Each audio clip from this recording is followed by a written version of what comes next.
मर्यादा भंग नहीं होनी चाहिए। पुण्यात्माओं, आप इस काल के जाल से अपरिचित हो, इस कारण से इस मार्ग को इतना सीरियसली नहीं लेते। आप केवल पहले आते हो सुख के उद्देश्य से कि मेरा ये हो जा, बेटा हो जा, बेटी हो जा, कार हो जा, कोठी हो जा, टोटा दूर हो जा, कर्जा उतर जा, छोटा मोटा को शारीरिक कष्ट है वो दूर हो जा। ये तो आपको फ्री ऑफ कॉस्ट होगा यदि आप सच्ची श्रद्धा से भक्ति करनी प्रारंभ कर दोगे। फिर कुछ दिनों के बाद आपको यहाँ इसलिए बुलाया जाता है, भाई हर महीने आना है, दूर देश के हैं वो चल दूसरे महीने 1 महीना छोड़ कर आ जाए, 2 महीने छोड़ कर आ जाए। आपको इसलिए बुलाया जाता है कि ताकि आप इसको इतना सीरियसली नहीं लेते, क्योंकि आप इस मार्ग से परिचित नहीं हो। आपको यहाँ बुलाया इसलिए जाता है क्योंकि आपको वहां अपने घर से जब चलते हो तो 1 हफ्ता पहले आप परमात्मा के दरबार में पहुंचने के लिए चिंतित हो जाते हो। तो आपकी वो चिंतन भी मालिक के पुण्य में लग जाता है। कोई कार्य को आगे पीछे करते हो, किसी से छुट्टी लेते हो, घर वालों को मीठा बोलते हो कि मैंने जाना है, कहीं ये ना कर दे, और फिर आप वहां से यहां तक आते हो। नंबर 1 तो आपको धनी बनाना है, राम नाम का, भक्ति का धनी बनाना है।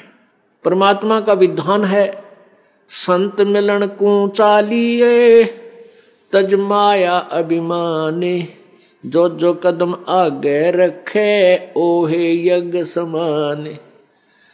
क्या बताते हैं परमात्मा? अपना विधान बाप ही बता रहे हैं कबीर जी कि संत मिलन को चालिए। जब सतगुरु के दर्शनार्थ आप चलते हो, अभिमान तज माया अभिमान, किसी प्रकार का भी आप में अभिमान नहीं होना चाहिए। ना धन का हो, ना पद और पोस्ट का हो, किसी प्रकार का नहीं हो।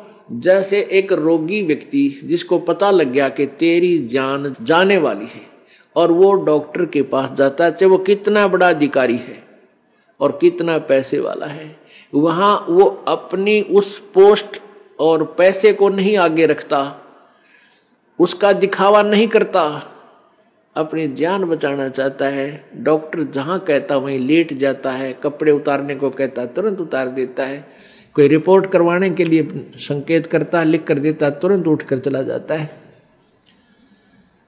तो पुण्यात्मा, सच्चे दरबार में जब भगत आवे, उसका दृष्टिकोण, उसका उद्देश्य,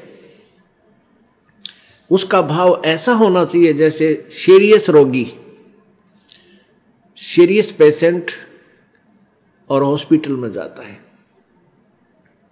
उसमें कोई नखरा नहीं होता। ऐसे जब आप सच्चे दरबार में आओगे, आपको कितना पुण्य मिलेगा कि जहां से आप चले हो यहां तक आने के जितने भी आपके कदम, यानी जितने कदम बनते हैं, इतने यज्ञ के तुल्य आपको पुण्य मिलेगा उसको जो या निष्कपट भाव से आता है और निर्भिमान होकर आता है, जैसे रोगी जाता है हॉस्पिटल में।